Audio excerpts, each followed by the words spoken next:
SER Podcast. En la cadena SER, Hora 25. Aimar Bretos.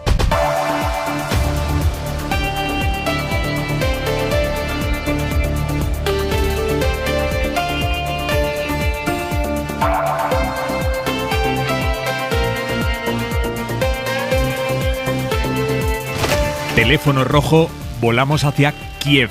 Los presidentes de Estados Unidos y Ucrania, Biden y Zelensky, están ahora mismo hablando por teléfono para abordar la crisis de seguridad que atraviesa el este de Europa. Lo acaba de confirmar la Casa Blanca. Corresponsal Víctor Sancho, buenas tardes.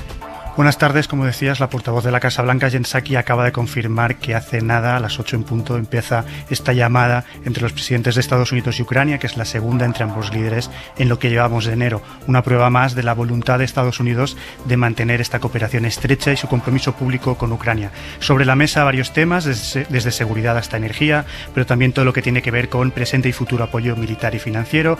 En el centro de la llamada seguro que también estará el intercambio de información de dos eventos importantes recientes en todo lo que es referente a la tensión en la parte oriental europea. Uno, la reunión entre enviados rusos y ucranianos de ayer miércoles en París bajo el denominado formato de Normandía, un encuentro que Zelensky describió como un evento positivo. Y el segundo, el envío también ayer de la respuesta por escrito de Washington a las exigencias de seguridad de Moscú, un texto que hoy mismo el ministro de Exteriores ucraniano ha confirmado que ha leído y revisado antes de su entrega al gobierno ruso y sobre el que no tuvo ninguna objeción, y agradeció a los Estados Unidos de que siga cumpliendo el compromiso de que no habrá ninguna decisión ni acción sobre Ucrania sin el visto bueno de su país. Vamos ahora con todo, pero antes, Jordi Carbó, buenas tardes. Buenas tardes. Mañana el tiempo será como el de hoy, es decir, soleado, radiante, con muy buena visibilidad y una marcada diferencia entre las temperaturas diurnas y las nocturnas.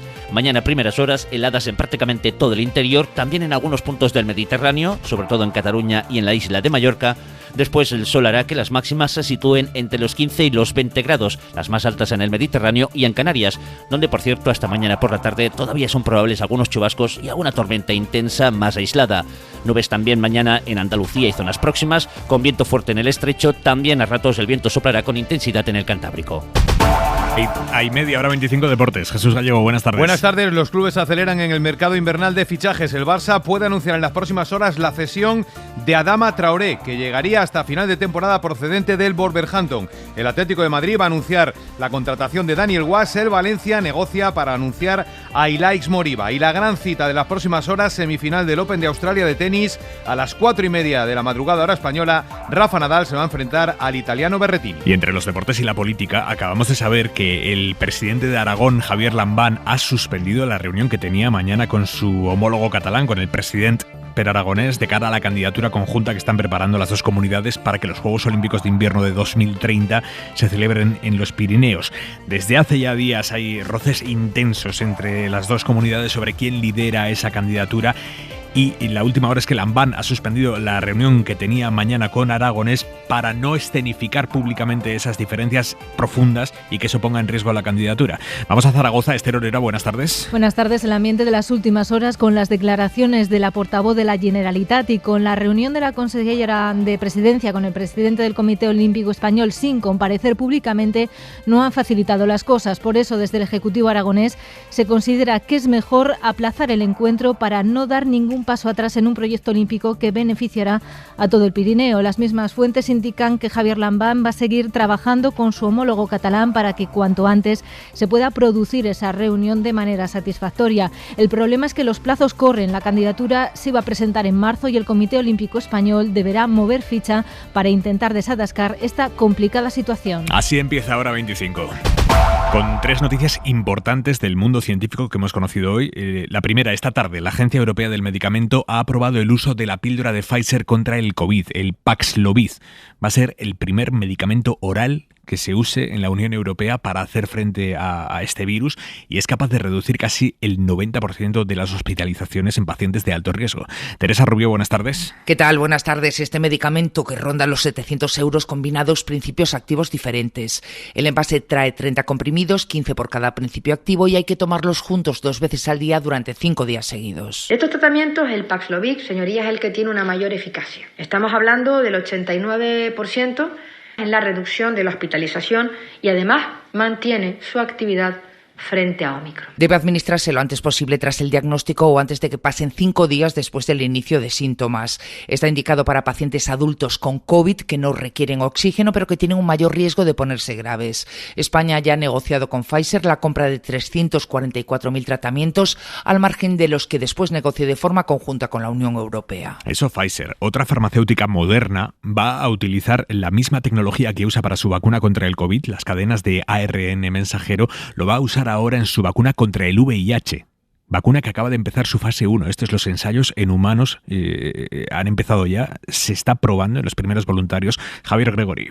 Hoy en Washington, 54 personas que se han presentado voluntarias han recibido las primeras dosis de una nueva vacuna ARN contra el virus que provoca el SIDA, el VIH, que ha sido desarrollada por la compañía estadounidense de biotecnología Moderna.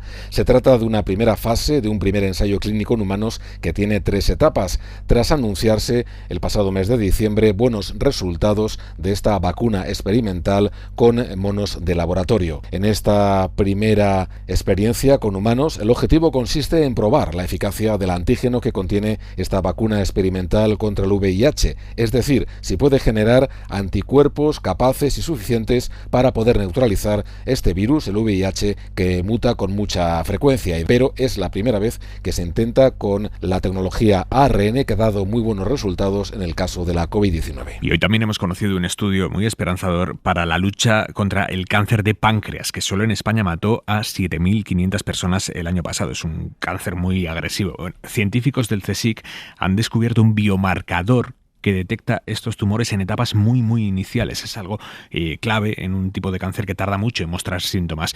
Y Pablo García Frutos, que es uno de los investigadores de este descubrimiento, nos ha dicho en Hora 14 que en un año podría estar disponible en hospitales. Tengo mucha esperanza de que sea sobre todo de mucha ayuda para ver el tipo de tratamiento que se les puede dar a los pacientes que tienen diagnosticado un cáncer de páncreas. Esas personas de las que se conoce que tienen una propensión o que son pacientes de páncreas en sus inicios, se podría definir cuál es el tratamiento que mejor les va.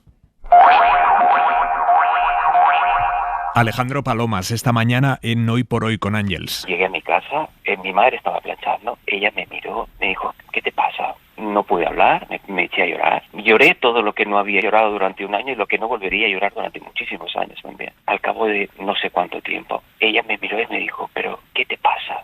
Y le dije, es que el hermano L me hace cosas. Entonces ella dejó de planchar, se acercó a mí, me abrazó, yo seguí llorando. Fueron a hablar al colegio y en el colegio les dijeron, no os preocupéis, esto termina aquí, pero sobre todo os pedimos discreción. Anoche en este programa, en Hora 25, escuchamos ya el brutal testimonio de Palomas, del escritor Palomas, que denuncia haber sufrido abusos sexuales a manos de un religioso en su infancia. Esta mañana el propio Palomas ha llamado a Hoy por Hoy y en antena le ha pedido a Pedro Sánchez que intervenga. Le pido una entrevista, para empezar. Quiero hablar con él. Creo que un presidente está para eso también. Hay que escuchar a las víctimas, no los hechos, sino quiénes son ahora, cómo viven, por qué no prescribe esto emocionalmente. ¿Dónde está el Partido Socialista? No lo entiendo. ¿Dónde está la izquierda progresista moderada?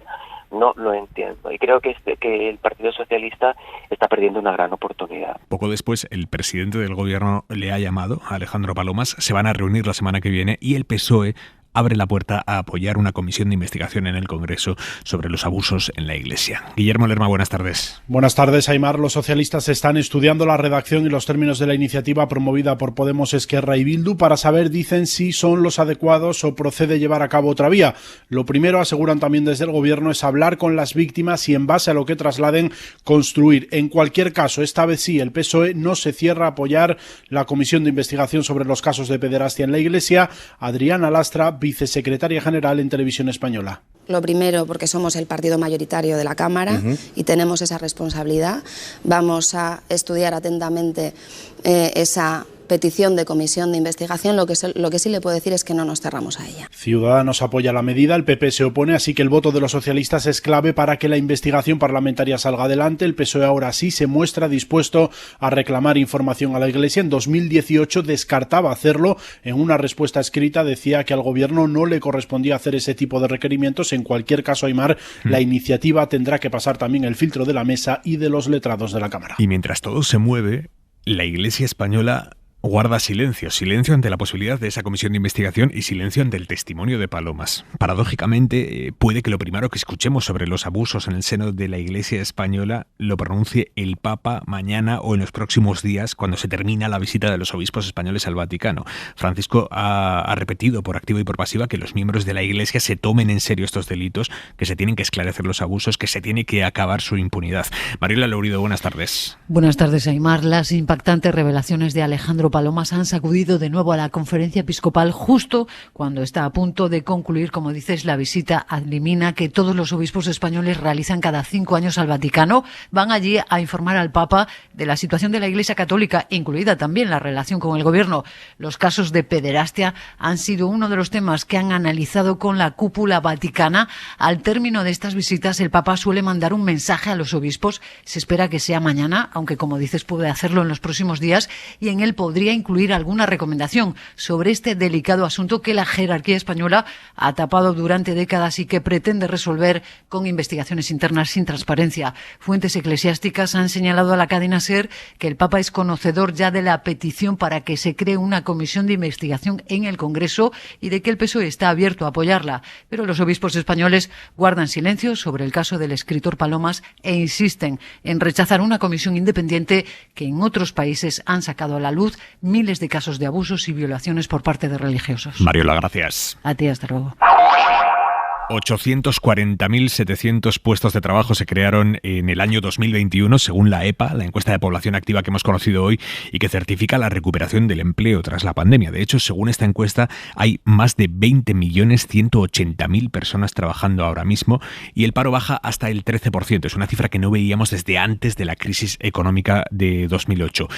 Ahora bien, la cantidad de horas trabajadas en total, si sumamos las que trabajan todos los empleados españoles, esa cantidad de horas es menor a las que se trabajaban antes de la pandemia. Esto quiere decir que si se trabajan menos horas entre más trabajadores, sale a menos horas trabajadas por persona, o sea, más contratos parciales de menos horas. A raíz de los datos de hoy, el presidente Pedro Sánchez ha usado esas cifras para pedirles a los grupos que convaliden la reforma laboral la semana que viene. Esta es la legislatura del empleo. Y además tiene que ser la legislatura del empleo digno, de la dignificación de nuestras condiciones salariales y de las condiciones laborales. Por eso el Gobierno de España continúa comprometido con esa senda de subida del salario mínimo interprofesional y también por eso hemos logrado un acuerdo muy importante entre sindicatos y empresarios y que esperamos sea convalidado en el Congreso de los Diputados a principio del mes de febrero. En concreto el día 3, el jueves que viene, pero los socios habituales del Gobierno han insistido hoy en que están en el no. Y a pesar de que Yolanda Díaz nos dijo anoche aquí en Hora 25 que confía en mover a Esquerra, hoy Esquerra ha dado un paso que tiene dificilísima vuelta atrás, porque ha comparecido solemnemente con Bildu, con el BNG, con la CUP, que son partidos que están clarísimamente en el no, rotundamente en el no. Esquerra ha compartido con ellos poniendo además unas condiciones que el Gobierno nunca va a poder cumplir. Si de verdad Díaz confía en mover a Esquerra, ¿por qué hace eso hoy Esquerra? Para comérselo todo dentro de una semana parece complicado, aunque cosas más raras se han visto. Carolina Gómez, buenas tardes. Sí, buenas tardes, Aimar. Esquerra, Bildu, BNG y la CUP han hecho hoy frente común leyendo un manifiesto conjunto en el Congreso de los Diputados en el que se pide una reforma laboral más ambiciosa. Y en ese documento se recogen propuestas como la prevalencia de los convenios autonómicos o la vuelta a los 45 días de indemnización por despido. En ese bloque del no sigue Esquerra Republicana con sus 13 diputados a los que Yolanda Díaz no renuncia. Nunca me levanto de una mesa. Es muy difícil levantarme a mí de una mesa, es decir, que voy a agotar la negociación. ¿Es posible el acuerdo? Sí que es posible. Pero sí, con Yolanda ha habido intercambios, pero sí que podemos votar que no, tranquilamente, ¿por qué no? Es decir, que aquí no hay en el momento nada cerrado. La vicepresidenta ha estado hoy en Barcelona también, exhibiendo sintonía con los sindicatos para presionar a los socios independentistas. Díaz sigue rechazando el apoyo de Ciudadanos, que rompería, dice, el bloque de la investidura. Misma advertencia que lanzaba esta tarde en Radio Euskadi Arnaldo Otegi. Nuestra voluntad no es romper ese bloque, pero ese bloque necesita tener programas de transformaciones democráticas claros y cumplirlos. El PSOE insiste en que no se toca una coma de la reforma laboral y que no se puede excluir a nadie de la negociación. Arnaldo Otegi en los micrófonos de SER Euskadi. Hacienda va a tener que corregir a la baja las multas que se le imponen ahora mismo a cualquier español con bienes en el extranjero que no los declara aquí en España o que los declara tarde. Son todavía, porque todavía están en vigor, multas altísimas, tanto que la Comisión Europea las consideraba desorbitadas. Lo llevó ante la justicia comunitaria y hoy los jueces europeos han sentenciado que esas sanciones efectivamente eran desproporcionadas. Ministra María Jesús Montero. Vamos a reformular de forma rápida aquellos aspectos que hay que corregir porque se trata de una declaración informativa que quiero recordar que sigue estando vigente. La nueva ley de vivienda irá finalmente el próximo martes al Consejo de Ministros. Lo ha confirmado hoy la ministra Raquel Sánchez, a pesar de que el Consejo General del Poder Judicial ha aprobado su informe muy crítico con la ley, con los pilares básicos de esa ley. Dicen los jueces que presenta claras limitaciones de las competencias autonómicas. A pesar de eso, el Gobierno va a llevar la ley la semana que viene. Defiende la ministra. No hay cuestiones que pongan en duda la validez de los 3 artículos sobre los que tenía que pronunciarse, y el resto de consideraciones las respetamos, las analizamos, pero que desde luego nos ratificamos en que el texto de la ley respeta la Constitución, no invade competencias de las comunidades autónomas. Y antes de estas palabras, en Twitter la ministra defendía esta norma colocándola entre las grandes leyes sociales de la izquierda. Isabel Villar. Escribía así Raquel Sánchez: la parte más conservadora de la sociedad siempre se ha resistido a los grandes avances de los gobiernos socialistas, como la ley del aborto, del matrimonio igualitario, eutanasia o contra la violencia de género. No nos distraerán de nuestros objetivos, habrá ley de vivienda. Tenemos noticia de última hora. El juez García Castellón cierra la instrucción del caso Dina, el caso por el que se investigaba el robo del teléfono de una antigua asesora de Pablo Iglesias. El magistrado, que sostenía que era Iglesias el que había dañado la tarjeta SIM de ese móvil, cierra la investigación después de recibir el informe en el que la policía asegura que no puede aclarar quién rompió esa tarjeta. Miguel Ángel Campos, buenas tardes. Buenas tardes. Consecuencia lógica y esperada después del informe policial que no ha podido averiguar quién destruyó la tarjeta de Dina Busselham ni acceder al contenido de la misma. Al juez se le acaban los argumentos para continuar con las pesquisas y ha anunciado en su auto la conclusión de la misma a falta de practicar las 2 testificales que le ordenó la Sala de lo Penal, tanto la declaración del exdirector adjunto operativo de la policía, Eugenio Pino, como la de la propia Busselham, única perjudicada que, si exonera a Iglesias, como ha anunciado, cerrará la posibilidad de perseguir al exvicepresidente. Y esta medianoche comienza de manera oficial ya la campaña de las elecciones en Castilla y León del día 13. Visto lo visto, el tono apunta a ser el mismo que en la precampaña. Hoy, de hecho, Pablo Casado en León ha vuelto al campo, esta vez entre cabras. Volvía a apuntar directamente al ministro Alberto Garzón, con el que empezó esta carrera hacia las urnas por las macrogranjas.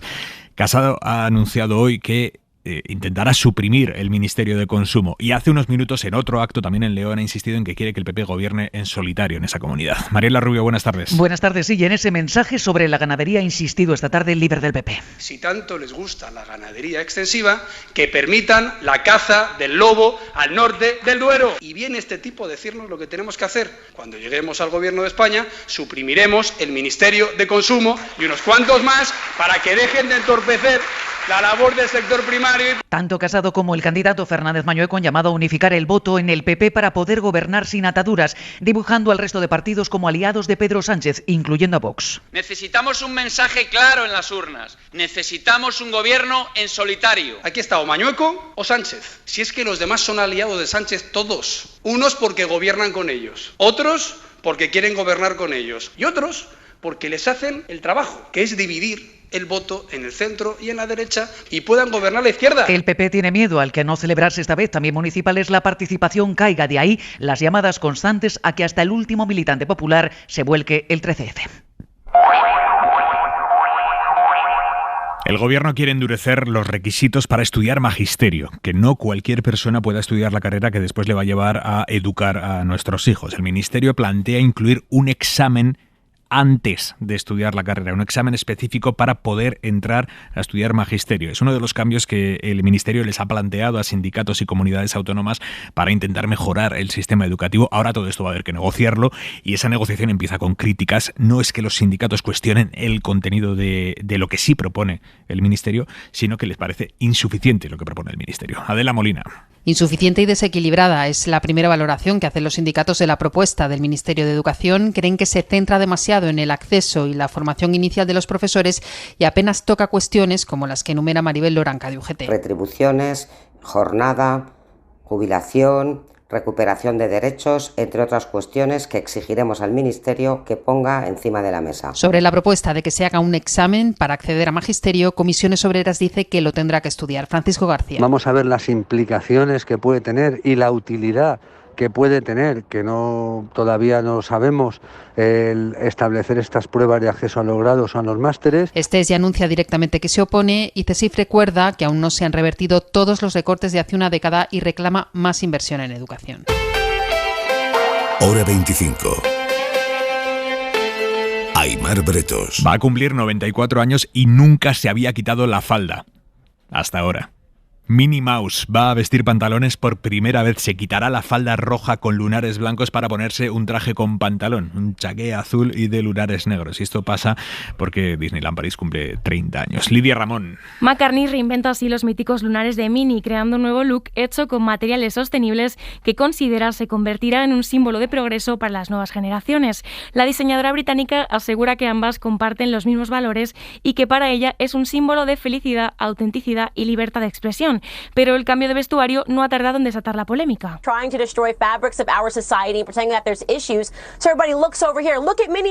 Desde Fox News denuncian que el nuevo conjunto diseñado para Mouse destruirá el tejido de nuestra sociedad, un conjunto que estrenará en el parque temático el próximo mes de marzo, mes histórico para la mujer y en el que McCartney se ha inspirado para crearlo.